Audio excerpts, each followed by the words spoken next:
Welcome, everybody. Welcome. Let's go, baby. Oh, such an interesting last few days. Yeah, let's do this. 3, 2, 1. I don't even know what background I've got going on here. Yo, we've got basketball. That's the background. Maybe we should switch it up maybe we should switch over to football because that's kind of what we're doing here. Mostly football. We got a little bit of basketball. No, that's not it either. There we go. There's football. We got it going. All right. Welcome. This will be Friday's show, by the way. So you guys, if you're waking up on Friday and you're like, why don't I have an alert that Ty went live? It's because I went live last night at 5:15 p.m. Thursday, the 22nd. We've just plates are a little full tomorrow, and we just got a busy weekend, and this way I have a little bit of time to get some stuff done tomorrow. So yeah, all right, yep, bringing it on a Thursday night. Hope you guys are doing swell. Do me a favor, like I left down in chat, make sure you like, share, and subscribe. I really want to urge Patreon or Discord, excuse me. I really want to push Discord. If you're not in there, you seriously need to be in there. It's just a place to be. That's the place you want to be. Check out our Discord. We have really awesome conversations going down, and it's not just all Razorback sports. We have a nerd chat room in there. It's all, Well, listen, if you don't know what it is, you need to try it out anyways. It's completely free. The app is available on if you've got a smartphone, you're good to go, right? Who doesn't have a smartphone? Even my 60-something-year-old dad has a smartphone. He's got like an iPhone 5 or something. All right.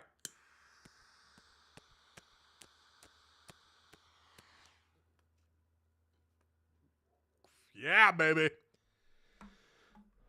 We got a lot to cover, and you can see it on the screen. I hope you can see it on the screen. Yeah, there it is. We're gonna discuss Arkansas's taking on Missouri. That'll be inside Bud Walton Arena. It's an early game. We've got Hogs spring camp, which is awesome. We've got major updates there. If you guys have been under a rock the last couple of days, or maybe you're a little late to the information. We've got some updates there. And then Arkansas baseball, big weekend for Razorback baseball. And then, of course, EA college football. If you played it, you know how important this game is to college football.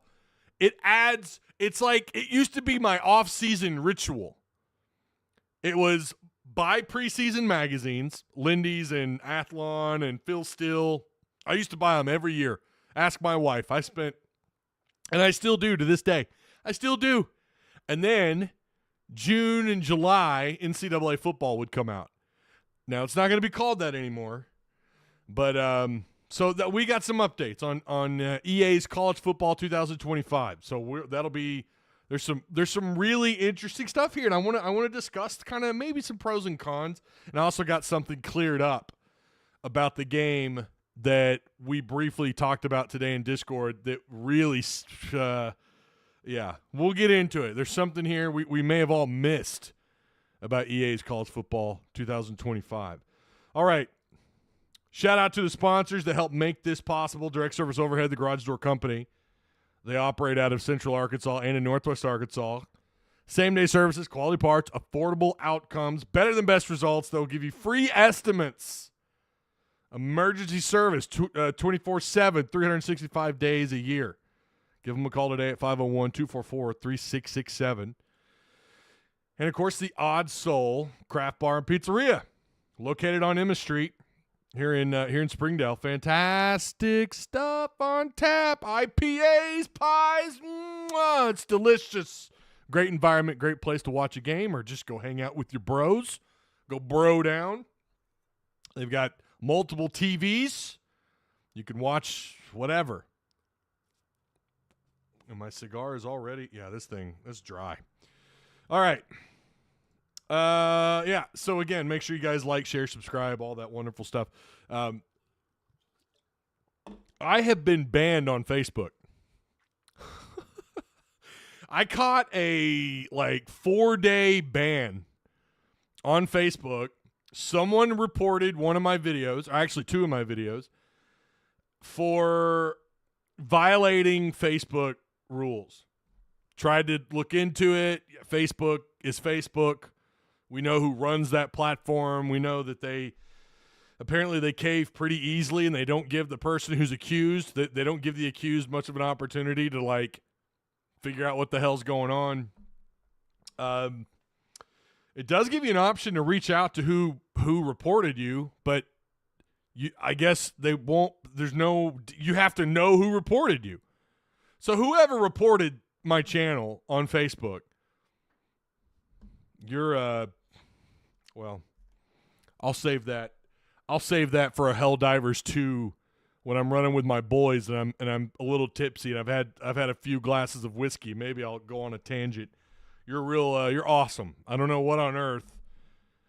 My only guess is it's the post-game show with the blood on it. That would be my only guess. Maybe some sensitive boomer, someone over the age of 60 was probably upset by that image. I don't know, because I'm pretty sure that's the video that got reported. I don't know. Why on earth? Oh my gosh, some people just have entirely too much free time on their hands. I would love it if they would come through here and be like, hey, I reported you. But, no one's ballsy enough to do that anymore. All right. Time making room for Helldivers on Friday. That's partly true. I am definitely, I want to play. I've been working all day. I'm working with some new stuff, some new software, working with AI a little bit. You guys can already see some of the graphics, some of the art that's been kind of posted here and there. I've been working with it. It's not that hard, right? You just go and you type in. But then there's also an AI site that's helping me cut videos up, and I'm going to start pumping out more YouTube shorts. So been learning that the last 2-3 days. So baseball, says Megan. Hey now, no bashing is no bashing. Well, okay, Mark, my dad is 67, okay? Arky 56, shout out to him, of course, the one and only. He's infamous on this channel. It typically is the run-ins I have with people on Facebook. They're the older generation. I don't know that I've ever had a back and forth with anyone under the age of 50 on that app, on Razorback sites. You're not wrong. There are plenty of soft 20, 30-something-year-olds on Twitter. You're not wrong. Plenty of soft, younger millennials. Their skin is about as thick as this piece of paper or my calendar here. You're not wrong, but when I've had run-ins with people on Facebook, it's the older generation. No offense. I'm on the app. I'm 40. I'm not exactly young. Or a spring chicken, I guess. Hit the like button. Yeah, please do. Tim, what's up, man? Hogs should win the next 2 in basketball. We need the momentum. Austin says Gen Z's the softest. Maybe it is Gen Z. It's Gen Z and the younger millennials. The late 20s, early 30s, something millennials. They're a bunch of soft. They're soft, bro. Charmin soft. But you're not wrong, Austin. You're not wrong. We need to offend them more often. All right, let's get started with basketball here really quick. We do have some injury updates. Brazil, and this was coming from Muss. Muss says Brazil is likely to return this season from his injury. He's been gradually working his way back into the fold. Hopefully he'll be able to go through some of practice today being Thursday. I appreciate the love on social. On the socials. Thank you. Look at you. I see you guys. Travis, Austin, John Haas. But yeah, he was talking about Brazil. Brazil's able to go through some of practice today. He's gone through some of the light stuff as of late. It sounds like here within the next 2 or 3 games, we could have Brazil back. Wouldn't it be poetic if Brazil could come back against Mizzou and just absolutely dominate? Just let them have it, double-double, 20, 22 points, 14 boards, maybe like 5 blocks. Just go to town on Mizzou. Get a little revenge because their fans. I'm not saying Arkansas doesn't have some rough fans on Twitter because they do, but some of the stuff that their fans have hurled at him on Twitter, maybe even Instagram, I'm not sure. I'm sure they are. I mean, you see how classless Drinkowitz is. Okay, you heard about him getting into it, I guess. Now, I'm saying that loosely. Maybe go Google it. I didn't. Someone sent me a brief little thing on a group message. I guess he got into it with some Tennessee players or something, or it was John Adam. I don't know if it was for funsies. Maybe he was just like, I'm a total dork, but not a big fan of that guy. I would love it if Brazil just was able to go and just went to town on Mizzou. And it's funny because we walked into that arena, they didn't have anything to talk about. Now, you guys know me. I still don't think this is a rivalry just because, they getting some little toughs on the football field. I had people tell me, look, Ty, they're fighting on the field. It's a rivalry. No, it's not. No, it's not. We've gotten into pushing matches with plenty of teams over the years. That doesn't make them rivals. But it's little things, that they've done. They've kind of, they had the football season to back it up, but nothing else, right? They don't really bring much value to the rivalry either. Just like Arkansas football didn't, Razorback football didn't, Mizzou basketball doesn't, Mizzou baseball doesn't. I don't know. Do we throw track in there as well? I'm sure their track I don't know anything about their track program. I better be careful. Jalen Graham will not practice today, but possibly will practice Friday. That's another guy that could be back for Mizzou. I'm telling you, Graham would be nice to have back right now. I've really appreciated some aspects of his game. And then Minifield is day-to-day, according to Musselman. He'll go through whatever he can in practice. So it looks like a strong possibility. We could have all three of these guys for maybe the last couple of games. You're running out of games. There's only one way to the tournament. I don't see that happening. What's going on with Mizzou? Mizzou is playing better ball lately. I don't know if you guys have kept up, but they took Tennessee. They led by, what was it? I think they had a double-digit lead at half against Tennessee. Of course, that was at home, and then they went on the road against Ole Miss and played really well. They're playing better, and they're playing better because Sean East has come back. He's back, and he scored 20-plus points the last 2 games. East, if you don't know anything about him, was a 3-star JUCO combo guard who Mizzou picked up in the 2022 season versus Arkansas. He did play against Arkansas earlier in the year. He was held to just 11 points, but did have 7 assists in 37 minutes of total play. So this might be a little bit different look. Why am I getting tagged? What's going on? Haas, you already beat me to it. That's literally something that I was going to mention, but thank you. Yeah, no, I got that cleared up. That changes things, but we'll get to that in a little bit. Thank you, though, for reminding me or sharing that in Discord. Again, make sure you guys join Discord. If a mod is available in chat, please share the links. And also consider joining Patreon as well. I'm going to give you guys, when spring camp does come around, I'm going to give you some feedback that's going to go straight to Patreon first. And just kind of give you maybe a little sample of what I'm seeing in camp. Really excited about that. And again, we're going to talk about that here in just a little bit. So Missouri is playing a little bit better basketball. I don't think this is going to be as easy as it was last time. Who knows? Again, it's not like they haven't faced Bates and East. Bates went off last time Arkansas played for 29 points. He had 5 steals, 3 assists. East had just 11 points, but he damn near had I shouldn't say he came close to a double-double, 7 assists, 11 points, and 6 boards for a 6'3" combo guard. Like, that's not bad. That's solid production in 37 minutes. That's pretty solid play out of a guy. Arkansas in that game, last time they played Missouri, they shot 81% at the free throw line, but what killed Mizzou, Arkansas' shot selection in that game, I thought was excellent. I thought, I don't know that they took more than a small handful of just what the hell shots. You know what I mean? they shot really well. They limited their play outside. And then even when they did shoot outside, they went 4 of 6 against Missouri, shooting 67%. But the staggering number that Mizzou just could not overcome, despite Mizzou, by the way, shooting 46%, Arkansas shot north of 54%. They were 33 of 61. Again, they were 21 of 26 at the free throw line.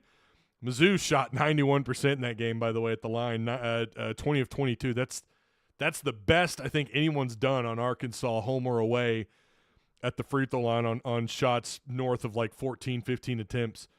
So pretty impressive play by them at the line. But other than that, Arkansas, again, it was shot selection. It was, their bench play was excellent. Mitchell went off for 19. Minifield had 16. You remember Minifield was just a strong burst right off the bench.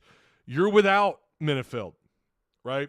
Graham was a starter in that game. He had 13 points, 4 steals, 4 assists, 3 blocks. He was huge in that game despite not racking up a bunch of points.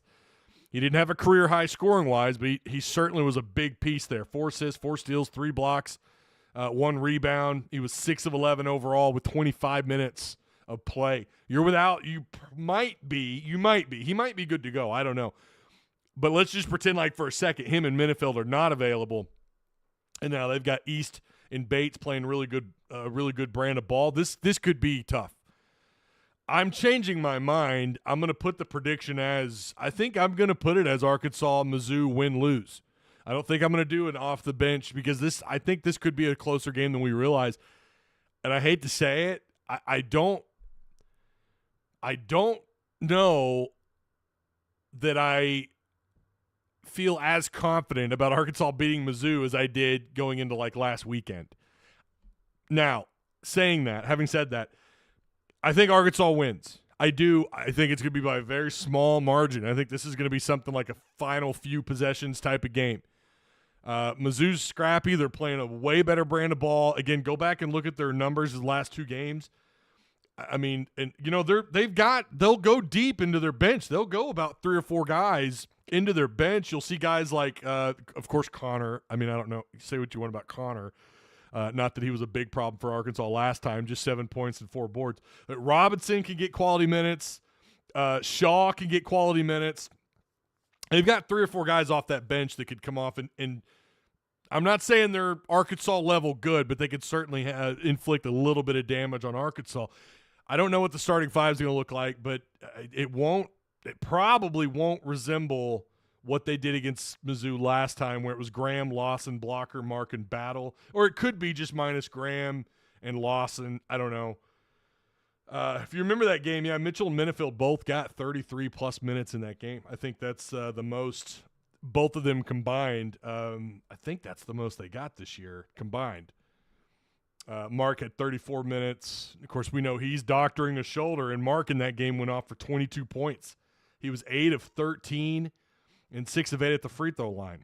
4 boards, 3 steals, 1 assist, 3 turnovers. Mark's got the shoulder now. We also have seen him play through that. So we'll see how he does. This is it's another one of those, like, let's try to end this season with it not being the worst, Let's not have this be so embarrassing, right? Because right now you're 4-9. You have a shot with a couple of I think you've got 3 games you can win left at home. You could beat LSU. I know what happened the last time they played. LSU beat the shit out of them, 95-74. But I think you can beat them inside Bud Walton if, again, you play like you have the last couple of games. Mississippi State just kind of got away from them. Maybe they've got a little bit of confidence going to A&M and getting that dub. You don't think they got a little boost of confidence? I think they did. I hope they did anyways. You could be riding a possible 1, 2, 3 game conference win streak going into Rupp Arena, and Muss has won inside Rupp Arena. Kentucky has not been very great. I'm not going to say like not good. They're always decent at home because everyone's decent at home. Muss has history there. And I mean, you've already lost once. Sweeping Muss, we all know, is really difficult to do. He's far more likely to sweep you than you are to sweep him. And he's won inside Rupp. I mean, all of a sudden, I'm just saying, as a hypothetical, A&M, Mizzou, Vandy, Kentucky, LSU. That's 5 straight. Let's say you win those. That's 5 straight, putting you at 9, or putting you at a decent record, putting you with a decent SEC record. Because I don't think you beat Bama on the road. I know Bama has looked a little bit rough off and on throughout this season, but I just don't think they win that. The only good thing about that game is it's an 11 a.m. tip-off. All the other games are like in Kentucky, when you go to Kentucky, which, by the way, that game's on CBS. Yay. Could be cool, though, if you go in there and you get an upset on CBS. That's at 12:30. Vanderbilt is on the 27th is an 8 p.m. tip-off, and then Missouri, of course, we know this Saturday, that's at 11 a.m. You have an opportunity here to win some big games, or win some games, add a little bit of pride to the end of the year, where maybe we're looking back and we're going, okay, all right, well, we at least found a way. I do think they're starting to play that Musselman brand of basketball. They're slowly getting there. Their perimeter defense has improved. Not a ton, but it has improved. They're guarding the rim a little bit better. I mean, let's be real, and they're blocking those shots and altering shots right in front of the iron. So, it's still too easy. It's still too damn easy to cut right to the rim.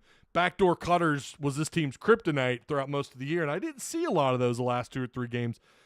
They're starting to play a little bit better brand of basketball. Maybe they can string together some wins. Don't ask me my confidence on that, because it's not super high. We've not seen them consistently. We've not seen them do that. In fact, they don't have a single conference game, back-to-back conference wins this year. Not a single one. You beat A&M earlier in the year, 78-77 at home. Then you turn around and laid a stinker against South Carolina at home. You went on the road. You lost a couple more. Then you beat the crap out of Mizzou. And we thought, well, okay, LSU's not exactly they're not ripping the world apart here. You go on the road there, you play like shit, you lose 95-74. You beat Georgia 78-75. Unfortunately, you had to play Tennessee after that, who ran you out of your own arena. But then you play pretty good against Mississippi State, and you still find a way to lose that game. But then you beat A&M. So you could have, if they win, this will be their first back-to-back conference wins of the year. That's just wild. That is insane to me. Had you told me that back in November, I would have laughed in your face. Like, no way. Come on, bro. No way. I'm not taking that serious. And yet here we are, approaching the end. I mean, it really is the end of February, and they still haven't done that. They haven't had back-to-back SEC wins. It would have been cool if they could have beaten Mississippi State on the road, and then, of course, you got A&M on the road. I do think that's usually a sign when you're playing a little bit tougher. Again, Mississippi State, you lost by just a small handful of points, 71-67, and then you beat A&M on the road. That is a sign that maybe they're starting to find chemistry. Maybe because they've had to play with a reduced roster. They've had to really stick to about an 7-8-man tight rotation. That's Musselman's bread and butter. That's where he's at his best. When he can cut that rotation down to about 8 guys, sometimes 9, getting actual quality double-digit minutes, that's when his teams are at their best. So maybe they're finding a little bit of chemistry. Again, it's sad that they never really scratched the surface this year. Who knows what they do in the tournament? I don't know. But right now, of course, you guys know I still don't have them. They're not sniffing the tournament right now. If they won out, we're having a little bit different conversation, but then you got to start looking at the net rankings and everything, and Arkansas still not in a good place there. So yeah. All right. Peep Discord mentions. Did I get another one? Oh, don't tell me I'm disconnecting.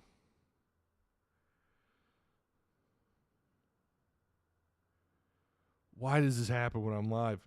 College football early signing period is expected to move to early December before the transfer portal opens. Okay. Oh, and so the university, they're doing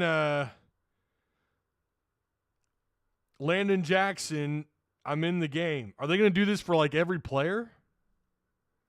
I'm not going to lie to you. I kind of dig, how the schools are kind of interacting with EA. I mean, we've got some big news today on EA. I don't know how many of you really care. Listen, I did not miss a year of college football, of EA's NCAA football for a while. Like, I started playing those games like mid 96, I think, 97. I know they had like a name change there. I mean, it was, I want to say it was like, because it was the PS1, I think was the first year I played. I go back on this game, bro. I never missed a year. Never. I pre-ordered every year. This is my jam. I've even thought about one of the reasons why I promoted Helldivers 2 is because I'm thinking possibly of creating a separate, like an Arkansas Razorback fan interactive gaming channel where me and some fans, maybe we play some games together. And I'm going to tell you, Helldivers 2, we've had a blast. I've played with several of you guys in Discord. It's been damn fun. And I'm thinking about doing that and slowly getting into EA College Football 2025. Really giving that some thought. That's cool.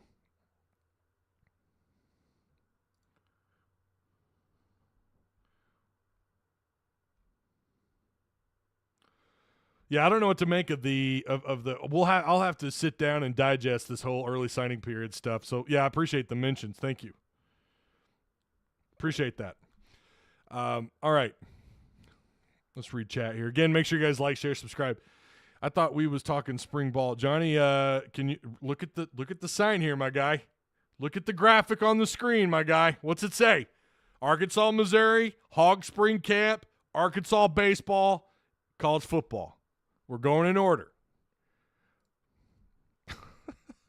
Hey, Ty, from what we've seen so far this season, do we really want Brazil to return? His effort is lackluster. Am I wrong? It's really hard to say that you're wrong. Yeah, I don't know. My thing is another body is always welcomed, especially someone who at one point was considered a lottery pick, very briefly, and just a few websites. I think for the most part, people had him in the first round. Right now, I think he's dipping. I think he's kind of – I don't know. You never know how this works, but his potential's high, but he feels like he's fallen back into the second round. I don't know. That's a good question. How do you – and that's the Musselman was asked that about these guys coming back in. Like, how do you deal with that after finding your strong 8-man rotation? Then you move into these guys – Minifield and Graham and Brazil all coming back. How do you balance that out? And remember, you still have the rest of this regular season going into March, and then you have the SEC tournament. And God only knows what they do in the SEC tournament. They're going to be more – I don't know. I feel like they're going to give more than they ever have this year in the SEC tournament because they're going to have to. Brazil soft, says Bot. I've not been super high on his effort this year at all. TB's where he belongs and needs to stay on the bench. Boy, y'all are really piling on. Listen, I get it. It's not been great. It's not. All right. We'll move on. We got some folks that are impatient. They want me to just move on. I get it. But listen, there is a little bit of a positive. We're having a moment here at basketball where maybe they could string some stuff together, but I don't have a lot of faith in that. Hog Spring Camp. It's here. It might as well be here. Got our email confirmation from the Razorback Football SID. Spring practice begins on March 7th. Arkansas will hold 14 practices prior to the program's annual spring game, which will be on Saturday, April 13th at noon inside Donald W. Reynolds Razorback Stadium. Homecoming is set for October 19th. When the Hogs host LSU. The homecoming date will be the earliest the two schools have ever met inside the state of Arkansas. All right. There are a lot of things here about spring camp that I'm excited about. I think we all can agree the idea, Petrino coming back, it is the number one story for Razorback, probably in all of Razorback athletics outside of Razorback basketball having such a down year. But the biggest story, let's be real. I mean, everybody was covering it.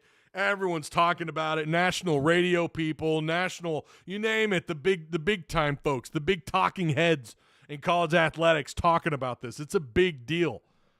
I think Pat McAfee briefly mentioned it, if I'm not mistaken. Did I dream that or did that really happen? I feel like he did. It was a big deal. That is the story. That's what everyone's going to focus on. Oh, it's all of a sudden controversial to bring the guy back when he's already been at another school. He was already at A&M. Hell, Louisville hired him after all that stuff went down in 2012. I guess for them it's like, why would Arkansas want to do that and get burned again? Well, I mean, here's the thing. He's a coordinator, not a head coach. Okay? If he burns anything, it'll affect – it could affect the whole team if the offense is bad. Don't get me wrong. But, I mean, in his personal life, if he burns you in that way, then you just fire him and you got to go get another coordinator. Does that screw Arkansas? Of course it does. I just don't see that happening. You never know. Oh, man, never say never. He is the biggest story. Now, what I'm focused on, I don't care about all that other crap. I don't care. What happened, happened. Who gives a shit? Let's talk about what he's going to do this year. And what he has, I had to type this all out because I was so excited. Taylon Green versus Jacoby Criswell at quarterback will obviously be the battle everyone watches. Or maybe it's Malachi Singleton, who will be a redshirt freshman. Unfortunately, didn't get any time at quarterback last year on the field. Watched him practice last year, and he could be impressive. He's got it in him. I think Malachi's got it in him to be. I think he could be really good. It's just, it does kind of feel like he was built more for maybe something like what Kendall was running, the veer and shoot.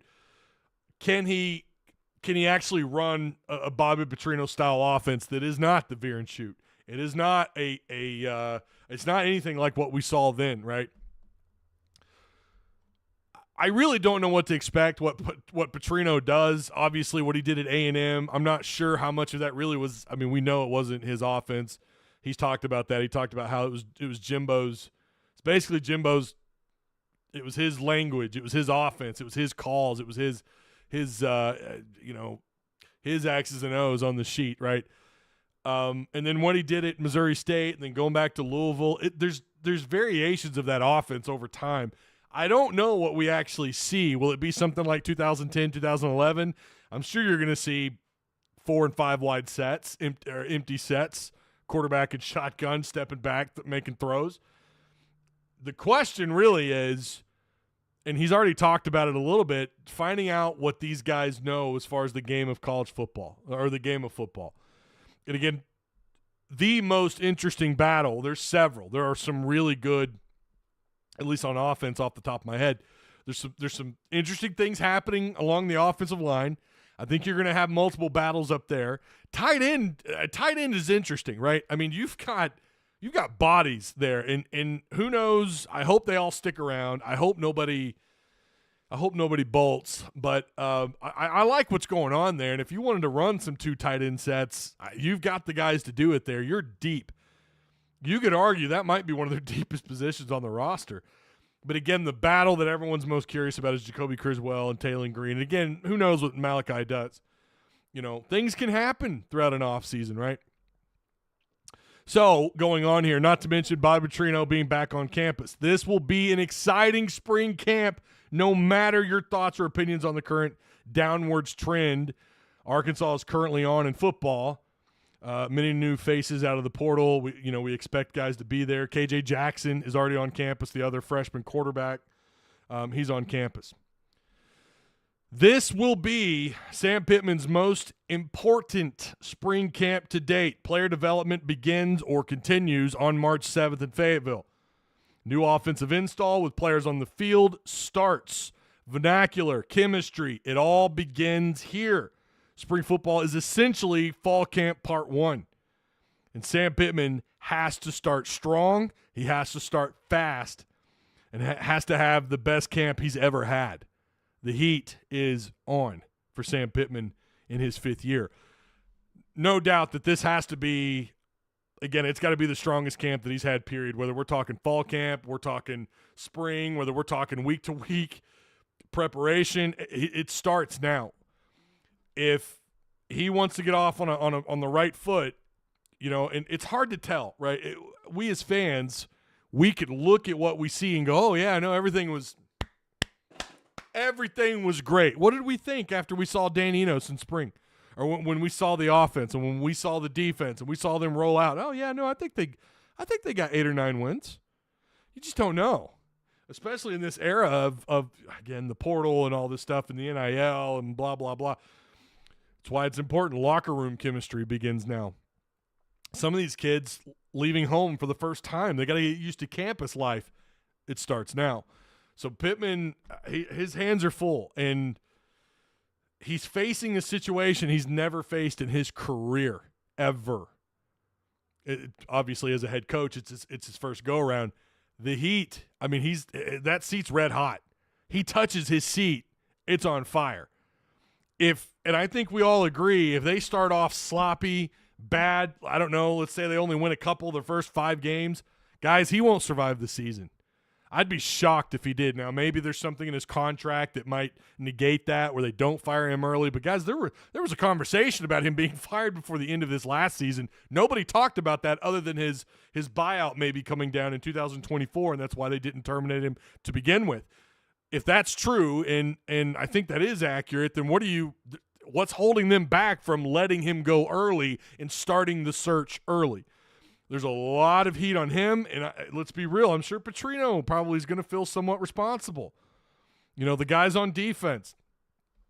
This is a very important start to the 2024 season. I am of the belief that spring camp the last 4 or 5 years has become an even bigger deal than it ever has in college athletics. It gets more coverage. It's talked about more than ever on socials, and again, like I said, with TV coverage. And not only that, with the transfer portal and all these new guys you have coming over too, that's obviously had a big impact if they're here and if they're on campus. And the same could be said of true freshmen, where you're seeing more and more 17-year-olds on campus. Their journey now, it doesn't start in June like it used to, or July, whenever they were supposed to report. I think it was always June, or it was for a while. It's now, you're reporting early. You're here for spring camp. Spring camp, like I said a minute ago, is fall camp part 1. Now, you could lose some guys to the portal, right? You could still have some changes after spring camp. We've seen that before. Hell, Bob Stoops, I'm pretty sure if I remember right, when he retired after spring camp. I think he retired like that May following Oklahoma's spring camp. A little bit different situation, how he was handing that team off and everything.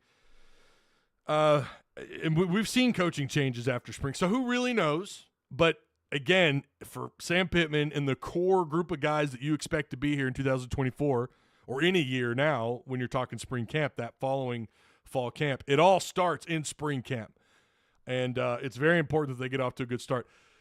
There's multiple position battles. Again, I'm very fascinated about the running back room is also, I mean, you got the transfer from Utah, Quintavious, oh my God, his name's slipping my mind. Is it? Hold on. Don't tell me. Hang on. I'm going to find it. No, it's Jaquindon Jackson. That's right. Jaquindon, the transfer out of Utah. You've got Anton Junkage. Is that how they pronounce his last name? Hell, I did a video on the guy, and I still forget how to pronounce his last name.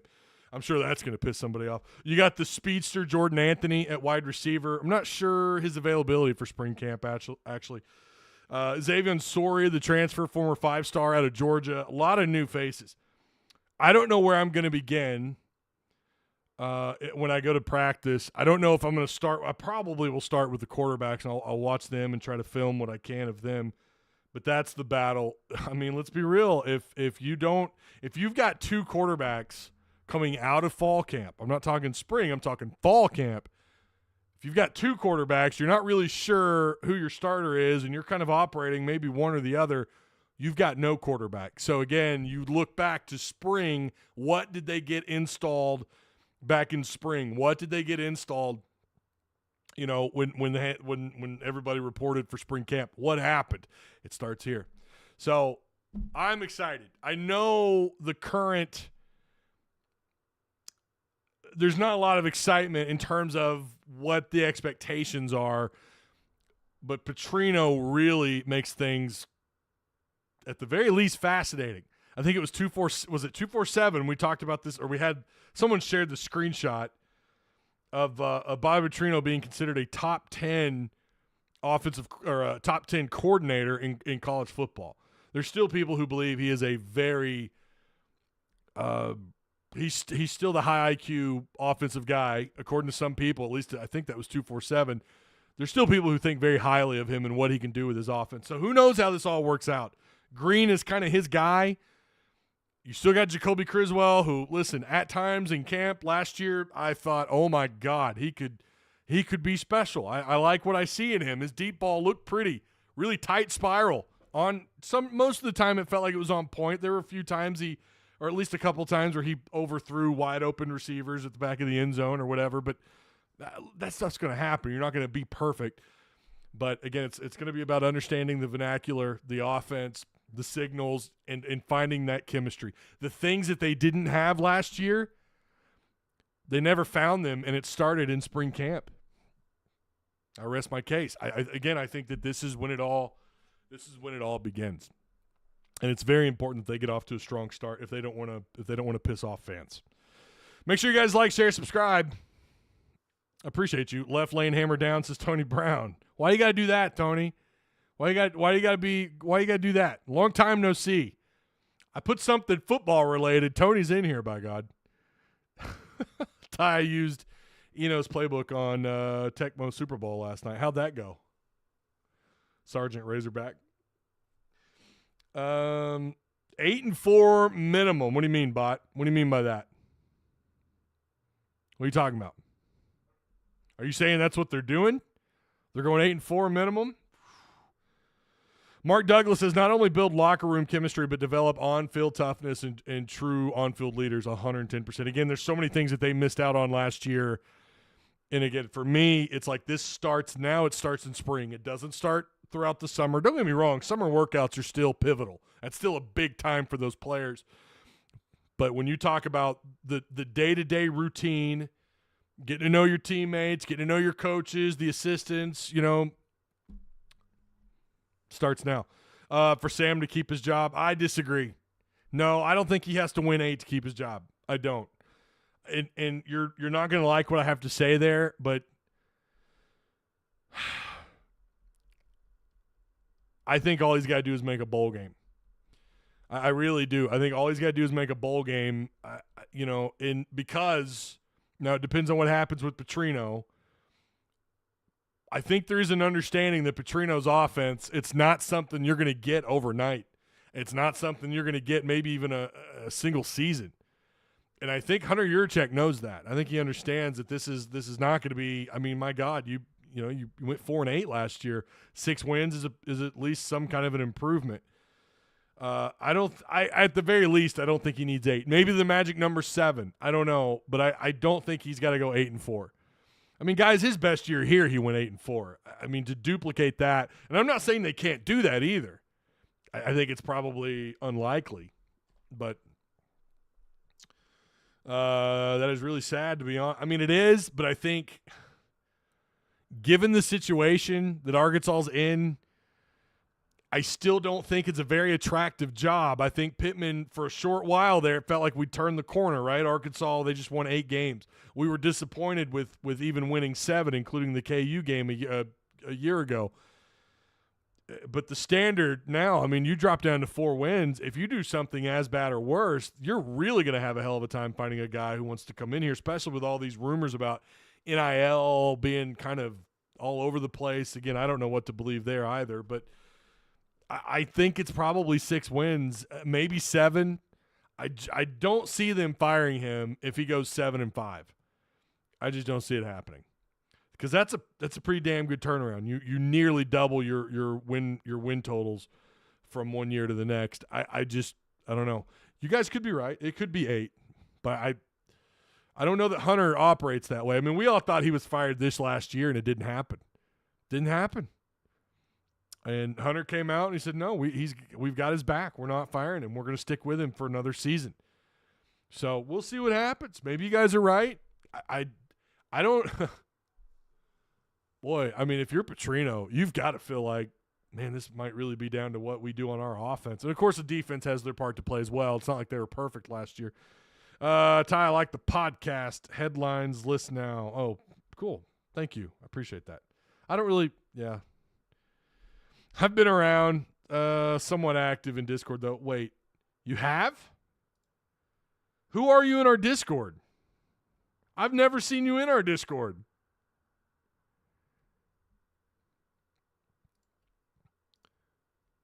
I don't know that I believe you. Make sure you guys join. I've been saying for years now, Discords are where it's at, man. That's the future. I hate to say it, nothing against what those guys do that run paid message boards, but Discord, it's live. It's a live chat. You could post in forums the way they do on those paid boards on Rivals and 247 Discord. Yeah, I mean, there's a reason why there's more and more Discords growing. I mean, I think it's kind of the future. Tony Brown is Anthony B. Oh, okay. All right. My bad. We've also got Patreon rooms in there and everything. Oh, I didn't even share Patreon, did I? So to close up on spring camp, this is exciting. I'm excited for it. I understand why fans are in the mindset. I mean, of course, why fans are in the mindset that they're in. Things have not gone according to plan at all. Basketball's been a shit show. I thought some fans on Sunday were going to lose their minds after Arkansas didn't sweep JMU. So I get why fans are in the mood that they're in, and they're ready to fire Pittman now. If they don't have a good spring camp, fire him now. We all know it's not going to work that way. Austin says I think it's 7 plus a good bowl showing. It might be 7. I just don't think it's 8. Yeah, make sure you guys like. Yeah, I don't know why we don't have more likes. Go Gadget Must extension. We haven't even covered that. We've not really talked about that. I don't know about that, you guys. I really don't. I don't know what to expect. All right. Someone asked me our record. I don't know what our record is in Texas. I have no idea. I will tell you, Razorback baseball, they got a big weekend. They're going to play. They're playing down in Texas. So they 3-1 James Madison. Now they're down to Arlington. They're going to take on Oregon State, Oklahoma State, and Michigan in the Kubota College Baseball Series. Arkansas, scrolling down here, projected. Now we don't know who exactly they're going to start. You know how Dave Van Horn is, but projected starters here: Hagen Smith, whose ERA right now is 27. Oh man, Hagen's struggling quite a bit. Just one inning pitched. He's got to have a bounce back. Right-handed pitcher for Oregon State is Aiden May, we expect. He's 1-0 with a 1.69 ERA with 5.1 innings pitched, 4 strikeouts, 2 walks. That's against Oregon State. Game 2, it's going to be most likely Brady Tigert, right, taking on and again, this is Oklahoma State, taking on junior right-handed pitcher Brian Holiday, who, I don't know if this is right. I'm seeing 6 innings pitched with a 0 ERA. Oh, maybe that is right. Is that right? 4 strikeouts, 1 walk, 0 ERA. I don't know if that's right. I mean, it is just one game, but and then game 3, it's expected, of course, Mason Molina, who I thought up until the end, Mason Molina showed a lot of poise. I don't remember what his pitch count was, but he got 3.2 innings. And he had 9 Ks, 3 walks. He was very impressive until he wasn't, right? He's right now his ERA is not reflective, in my opinion, of how he actually looked. He looked stable. He looked, he looked poised. I was impressed with Molina. He's got a 4.91 ERA. They're expecting, this is against Michigan, by the way, Jacob Dinner, who's 1-0 with a 5.1 ERA. Arkansas, who of course is 3-1. Last year they finished 43-18, 20-10 in conference. Oregon State last year 41-20 with a 18-12 Pac-12 record. So not that shabby, not that bad. They were knocked out of the Baton Rouge Regional last year, and right now they are 5-0. Arkansas, of course, is 3-1. So Oregon State has one more game over Arkansas. Oklahoma State.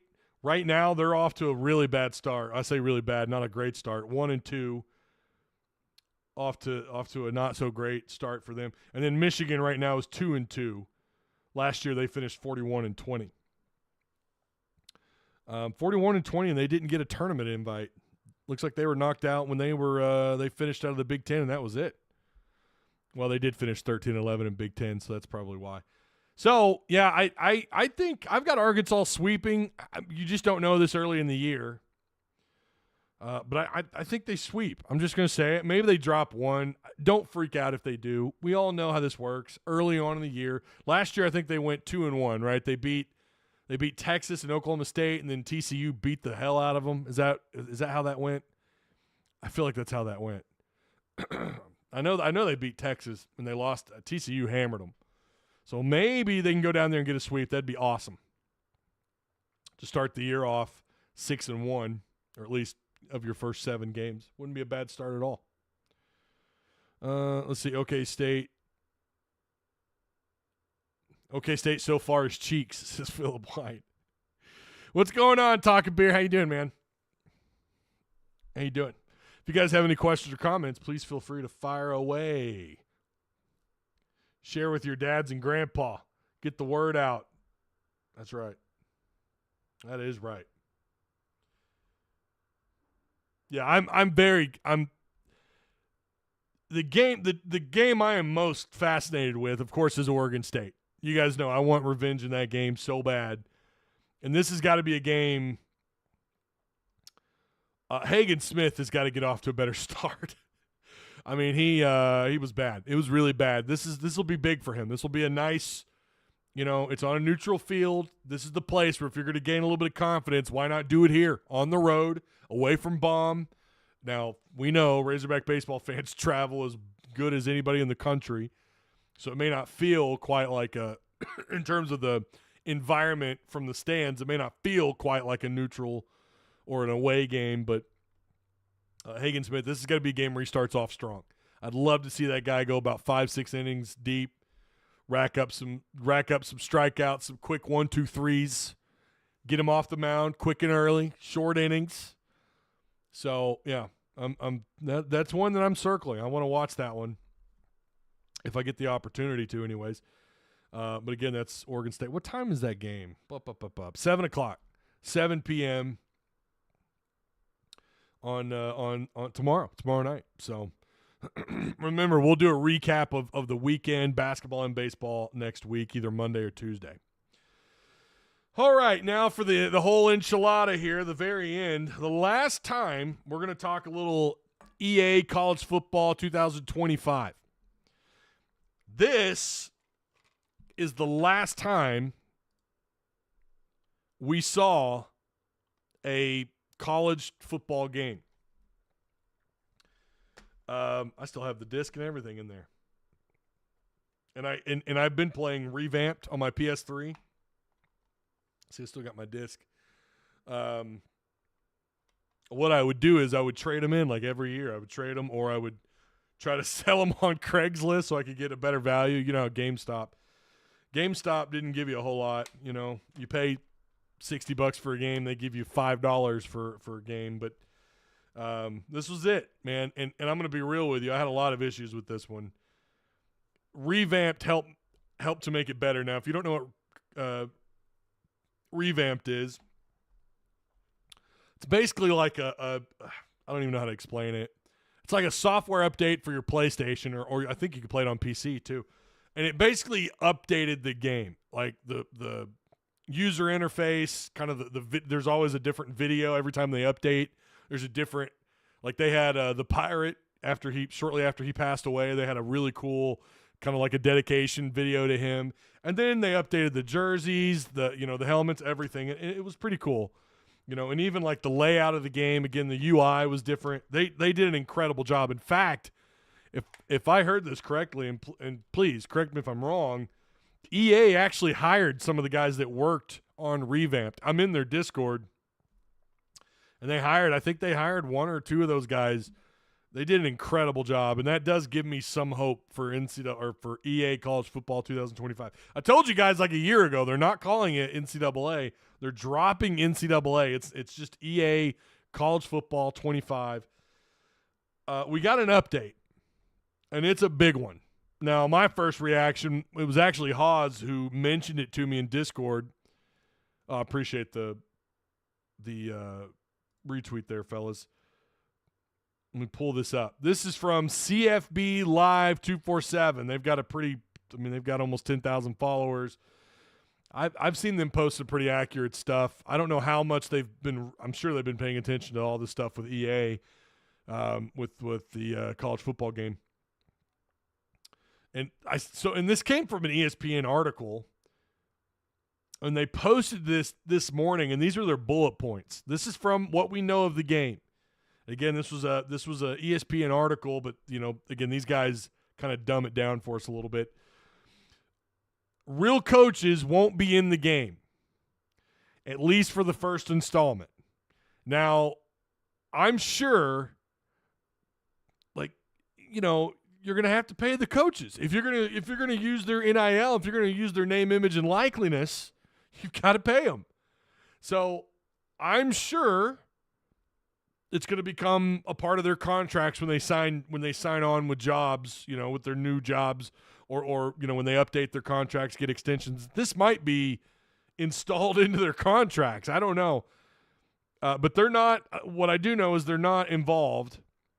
Because I think that's how Madden works. I think, when you go into the NFL, and I thought I read this somewhere years ago, where when you sign on in the NFL, just like that, you're automatically in the game as soon as you sign your deal. So I don't know if that's something just kind of baked into their contracts, or if that's just a part of the players' union. And there is no players' union in college football, and that's kind of the reason why we're in this little pickle that we're in, thanks to NIL and everything. So many things have changed since this came out. I mean, it's just a different world. Let's be real. That's what sucks about being in a very sue happy country. Everyone sues everyone. I mean, it's just unfortunate. But I do think the players have a case, though, right? I do. I mean, if you're going to use my likeliness, then why am I not getting a little piece of the pie? So coaches won't be in the game, again, at least for the first installment. NIL and transfer portal will be in the game. This one is what caught me off guard, and I'm not going to lie to you. I instantly was like, you got to be kidding me. You will not be able to create a player who chooses not to be in the game. Now, I read that as you can't edit your roster. Because and I still don't think we have an answer to this. What is to stop me from Talon and just misspelling his first name, like calling him Taylor or Tyler Green? Who cares, right? What's to stop you from doing that? Well, my thought was, they're just going to not let you. You're just going to have to deal with what roster they give you, which had been a small rumor for a little while that might be what happens here if they can't get this NIL stuff straightened out.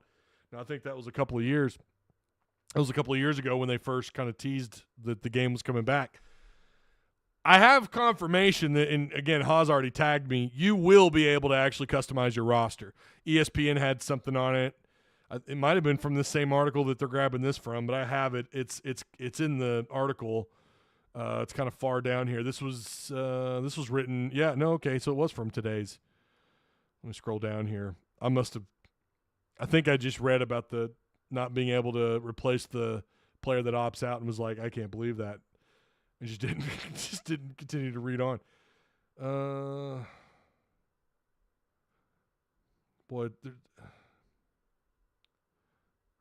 There will also be more than 100 additional NIL opportunities for athletes that work with EA Sports. That's interesting. Where is the piece? To help arrive at the $600 payment. So all the players are going to get $600. O'Brien said EA Sports has looked at deals completed with other sports titles, including Madden NFL series, the NHL series, and the company's soccer game. EA Sports college football deal comes with no expectation of services provided by the athlete and will guarantee regardless of the game's success. Anyways, they say somewhere here in the article where you will be able to edit your roster. Was it not in this article? Was it another article?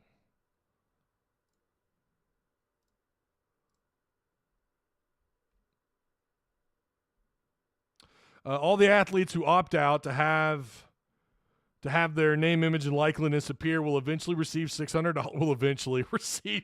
Oh boy, they will eventually receive $600 plus a copy of the game that's typically valued at $70. Athletes would remain in the game for their entire careers, but could opt out of future editions if they choose.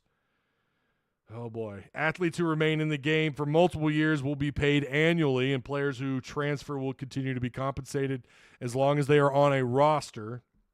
Where is the part about being able to edit your...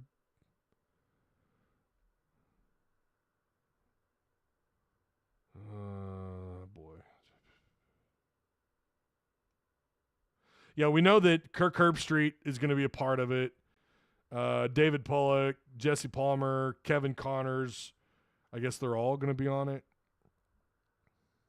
All 134 FBS schools have agreed to be in the game after the biggest potential holdout, Notre Dame, announced Tuesday it would participate.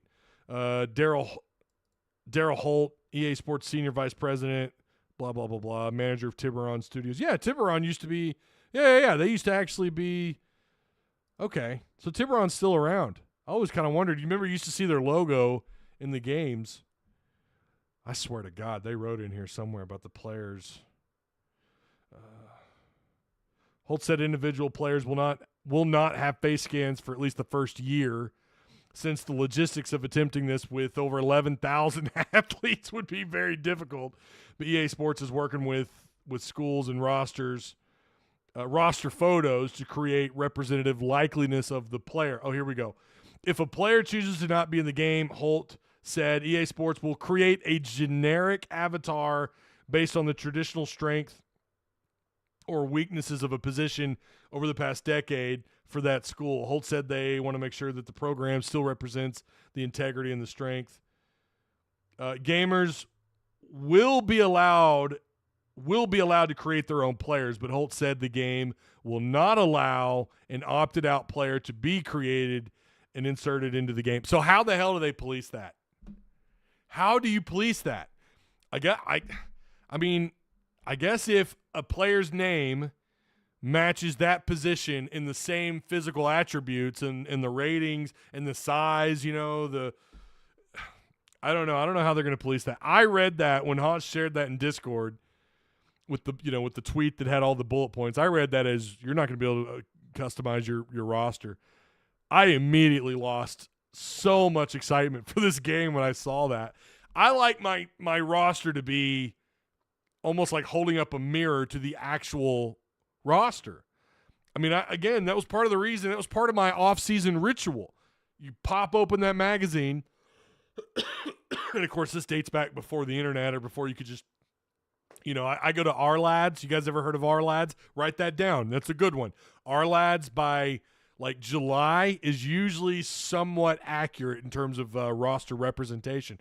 But back then I would grab an Athlon or a Lindy's magazine and go in and type out all the players' names. I want it to be, it's all about the immersion, right? It's why we want the band. It's why we want that college football feel in our game. We want the pageantry of college football. We don't want the NFL. And by the way, correct me if I am wrong, please. It has always been the Madden engine. People keep freaking out about that on Twitter, and I've seen a couple people a little while back in our Discord. Oh, no, it's just a Madden reskin. Newsflash, it's always been a Madden reskin. They've just always managed to make it feel separate.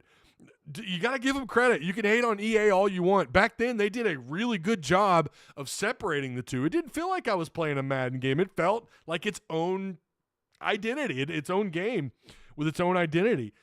I want that. And they say this is going to be dramatically different from Madden, and that's what I think they've pretty much always delivered on that. My thing is, I want my roster to represent the entire, every school that's available. Now, that's a chore. You have to download a community roster, and even then, I've never downloaded one of those community rosters where they were even 75% accurate, but that's a lot of schools you got to cover. So it looks like everyone's in, and the more I read this, the more I'm actually loving this, the more I'm actually getting more and more excited. I think we can get around, not having maybe a player if he opts out, and there's going to be players that opt out. I know they're going to eventually form a players' union, and by the way, I'm for that. I'm not going to get into the whole politics of unions, but the NFL has a union, and it does a pretty good job. And one of the things about the union, you can help kind of police and set caps, and it's kind of like a building block to the organization that is the NFL. It helps stabilize things. Just like, let's get rid of the NCAA, fine, but you still need a governing body. You still need someone to govern over these schools and these conferences.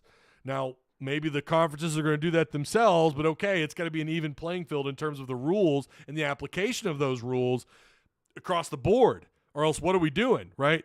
So I'm actually and I've listened to Josh Pate talk about this over on 247. I think we're going to see some major changes in the next 2 years. I've already read something about, now they're talking about expanding the playoffs again, and there could be some more expansion going on there. And, of course, you got the SEC Big Ten stuff going on. I'm really excited about the future of college football. I know the NIL is a mess, the transfer portal. I think within the next 2 to 3 years, this is going to all start to come together. And guess what? We've got EA. We've got college football, hopefully something that resembles what we used to play. We got it back right in time for all of this. I'm excited for it. And the more I read this, I was already in a not so great mood earlier today, but when I saw that, I was pissed. I was like, no way. If I can't edit my roster, come on, bro. That's what this game has always been about. When I bring in a freshman who's a real freshman, by the way, like recruiting, this guy's already committed and signed. I want to be able to bring him in and update and give that player's, his NIL, his name, image, and likeness. I want him to resemble that same incoming freshman. So I think we'll see how they manage this. But again, I'm really excited for it. I hope you guys are too. We're gonna try and do something community-wise for this. I'm stoked, man. I almost feel, how old was I? I was 30 years old, I think, the last time we got an NCAA football game or a college football game. Maybe I kind of feel 30 again with gray hair, 2 kids, old and tired all the time. So, yeah, I hope you guys are excited for it too. Maybe we could play some games together. Listen, I'm already going to tell you, I've had several people that want to start an online dynasty. I don't know how we're going to do that, but I want to do it. If I got to be in a couple of online dynasties, by God, I'll do it. But I'm really excited for this. So hopefully, again, you guys are too.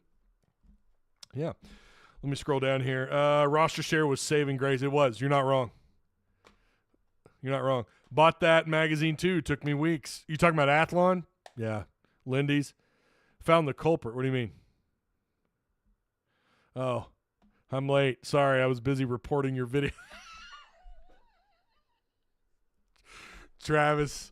Oh, you. That's too funny. Tiburon Sharks. Yeah, was the auto make on the creative team. Okay, yeah. Well, Tiburon, yeah, their logo was a shark. It was like blue. It was like this blue. Yeah. They used to be. You would see them on the, on the guardrails and stuff. You'd see Tiburon. I don't know why that went away. You don't see that anymore. I can't wait to beat all of y'all with Texas State. Didn't you lose to somebody in our Discord playing Madden or something? John, you talk a big game, bro. I don't know. You're not getting on Helldivers and showing us what you're all about. So I don't know, man. All right. We're over the hour mark, over hour 10 mark. Yeah, he lost to Rhett. I'm just saying, with a normal 80-plus Scully roster, and EA normally having like a 50-minute. Yeah, it was 50. It's like 53 players is all you could have, I think. One wonders who they choose out of the backups, new players to add to game. No, I think they're going to expand the roster, Mark. I think it's going to be – do we have confirmation on that? I'm pretty sure they're going to add – it's going to be more. If it's not the 80, whatever, 85, I'm pretty sure they're gonna expand that. It's not going to be – you're not stuck at like 50-something. I want in on the online dynasty. God bless all chat and Ty. Go Hogs. Haas says he bodied Rhett. I don't know. Did you? You got an opportunity to show us what you're all about on Helldivers 2, you and Austin both, but you guys won't play. So, all right, I think we covered every damn thing. It was a loaded show. I appreciate you guys. Make sure you like, share, subscribe. I'm gonna eat some din din. I'm gonna eat a little din din. Then I'm gonna go play some Helldivers 2 for a little bit. Haas says they're doing the 85. I think that's right. Yeah, I think they're doing the full 85. That's awesome. I mean, come on, bro. That used to drive me nuts. Like, who am I going to add? Who am I not going to add? You don't have to do that now. You're going to be able to add virtually everyone. All right. I'll keep you guys posted. Don't forget, join Patreon. Join our Discord. Discord. Now, if you want to be in on these online dynasties, if you want to come play games with us, if you want to get in on the inside scoop for Patreon, you need to be there. You need to be in Discord. And yeah, that's where it all starts. It all starts right there in our Tuss Talk Discord. So there you go. There's Patreon and there's Discord. There's both those links. Yeah, they got to pay. I saw that payout. $600. That's a lot of money for 11,000 players. That's crazy. So I'm going to Discord. Come on over. That's where we're at, man. Okay, I'm done. We will not have a show tomorrow. Saturday, I will see you guys for the post game. You guys enjoy the rest of your Thursday night and your Friday. If you're watching this on Friday, remember, I'd appreciate if you would join Discord, join our Patreon, and like, share, and subscribe to the channel. All right. I'll see you guys on Saturday.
We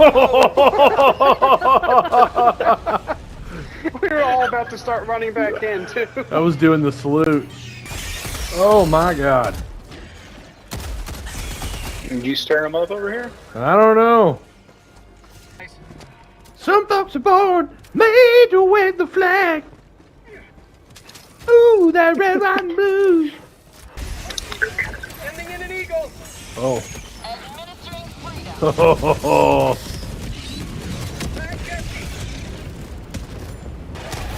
Hey, can you guys... Oh, shit. Oh, whoa. Shit. Sorry.